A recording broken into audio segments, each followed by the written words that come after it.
Broadcasting live from somewhere underneath the ground. Archaeology News. The news you can trust. Okay, so for today's archaeology news, we're just going to do one story because it's a really complicated one. But I think it's worth dwelling on because it will give you an appreciation for how sophisticated some of the techniques are that allow archaeologists to properly date sites. And this story is a big one because it covers a paper that investigates the movement of ancient hominins out of Africa and how they spread out across the planet. It changes the date for their arrival in Europe to 1.3 million years ago. You might say we're rewriting history.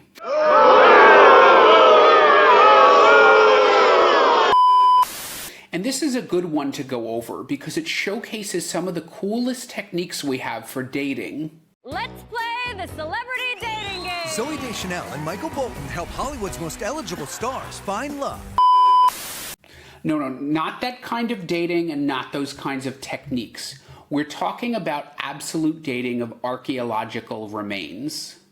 And trust me, there are lots of them beyond radiocarbon dating, which has its limitations. Remember, in order to do radiocarbon dating, you need organic remains, and those often don't survive more than a couple hundred or thousand years outside some very unique preservation conditions. This study specifically focuses on paleomagnetic, or more specifically, Magneto stratigraphic dating, and that is quite a mouthful. So we're off to Orce, Spain, ORCE, and that's a short word, but it took quite a while to figure out how to pronounce it properly. Now, the area around Orce has some pretty interesting hominin sites. Now remember, hominin doesn't mean us. It doesn't mean Homo sapien. Hominins are our tribe, which in taxonomy sort of is a subgrouping that sits in between the family and the genus, which for us, Homo sapiens, our genus is Homo. Anyway, so these are early relatives of modern humans. They're not modern humans, and we're not necessarily directly descended from them. I just want you to bear that in mind. So why is this site in Orce unique? Well, that's because based on the context it's in, it is subject to Magneto stratigraphic dating. Now this is going to get quite complicated, so buckle up. It's going to bear some explanation. All right, so the Earth is a giant magnet, and like a magnet, it has two poles, north and south.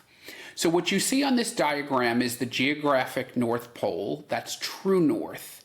That's different than the magnetic North Pole, which is what we're talking about. And please just ignore the geomagnetic pole. This is complicated enough without getting into that right now. The geographic North Pole never changes. That's where Santa lives. Now, the magnetic North Pole is what the hand on the compass points to. It's the point on the surface of Earth's northern hemisphere where the magnetic field of the planet points down vertically. However, believe it or not, the magnetic North Pole moves. It changes all the time, to the extent that it's actually reversed itself multiple times, meaning north became south and south became north. Great! Human sacrifice, dogs and cats living together, mass hysteria! And that happens frequently to the sun, I think about every 11 years. In fact, it just happened this year, 2024. But for the Earth, it's much less frequent. The last time the poles reversed was about 780,000 years ago. But it has moved quite a bit in recent years, and it's currently making a beeline for Siberia. So why is this important? Well, remember, magnets align with magnetic north, with Earth's magnetic field. And iron, which is a pretty common element, is highly magnetic. So you can imagine there are little particles, little iron magnets all around us. Thus, when you take something that has ferrous particles, like clay for example, and you bake it into pottery, those little iron particles, those magnets, actually get stuck into the alignment of the Earth as they were when the clay was fired. They're almost frozen in that sort of position. And thanks to a lot of data collection over time that's really too complicated to get into right now, we have a pretty decent record of where the magnetic North Pole was at different times.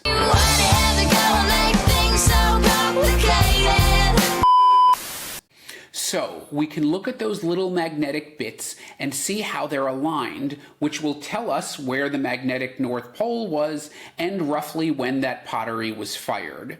And that would be paleomagnetic dating. Whew, that took a lot out of me.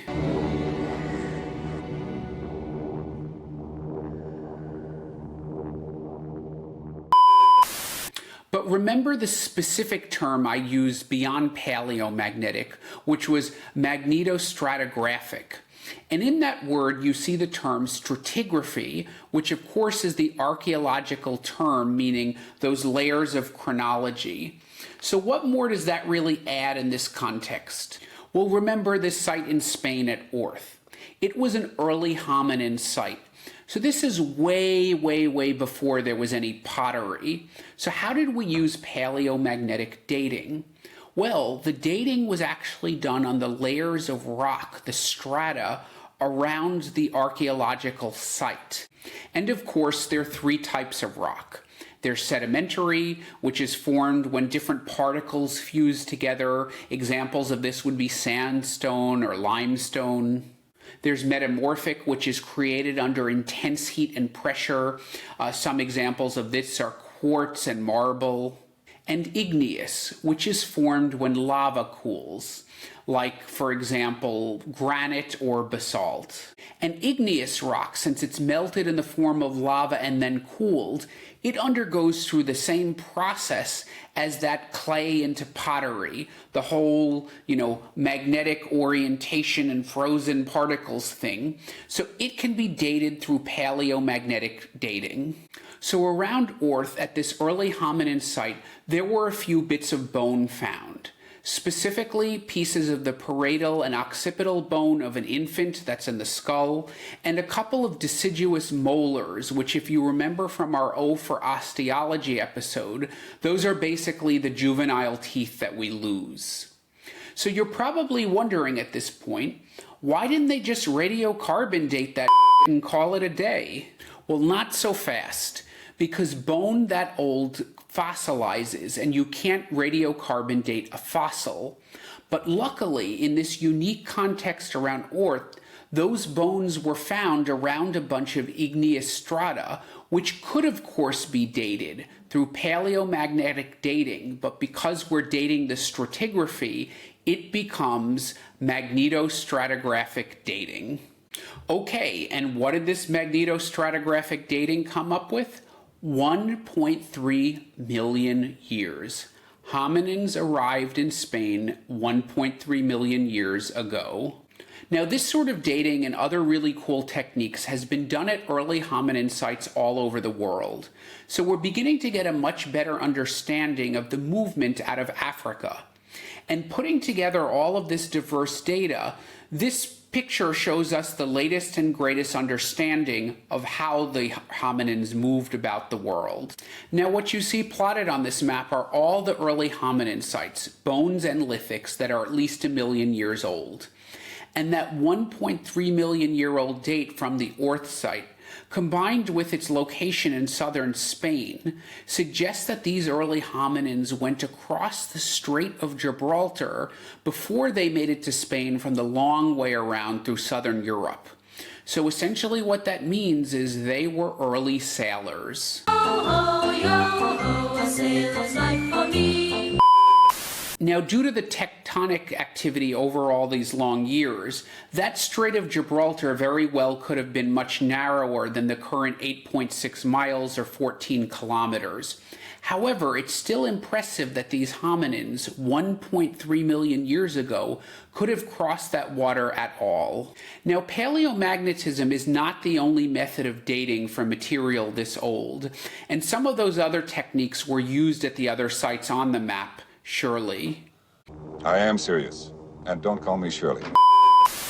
And indeed, some of those other techniques were used at Orce as well. Probably the most straightforward of those is biostratigraphy. And what that does is it dates material based on the fossils that are around it, both in the same context and the context above and below in the stratigraphy. Now, we do have a pretty good idea of when different species lived, so we can use that to roughly date the context of our archaeological finds. There's also electron spin resonance, or ESR, which in terms of organics is particularly useful at dating tooth enamel. And remember, we did find those 2 molars at Orce. Now, if it can be believed, this is even more complicated than Magneto stratigraphic dating, but basically what it does is it uses the predictable rate of radioactive decay of a sample to estimate its age. Alright, well hopefully I made that at least somewhat approachable for you, but my main point was to hopefully give you an appreciation of some of the crazy science that archaeologists are employing now, and give you a taste of the insights that it's delivering that are just insane. Crazy Eddie, his prices are insane. But now recall what I told you in the beginning to remember, which is that these are hominins, they're not Homo sapiens. We are not directly descended from them. Modern humans came out of Africa, but way after this species, which I'm not even sure which one it is. The article I don't think says, and based on the fragmentary nature of the remains, I doubt that can be determined. And they're so old, DNA is definitely not going to work. The point is that this population did make it to Europe, but then they died out long before humans made it to Europe. So this is an interesting story, but it's not a human story. It's nothing to do with us. So it's an exciting paper, but beware of anyone claiming that Spain is their country because they've been there for 1.3 million years. See, there's a typical fake news deal. All right, that was quite a lot of sciencing for one day. My head needs a rest. That's a wrap. Hey, if you like what you heard, give me that thumbs up below, hit that bell to subscribe, or if you want to support more independent archaeology content, consider contributing to my Patreon, where you can enjoy some exclusive members-only benefits and other goodies. Until the next dig.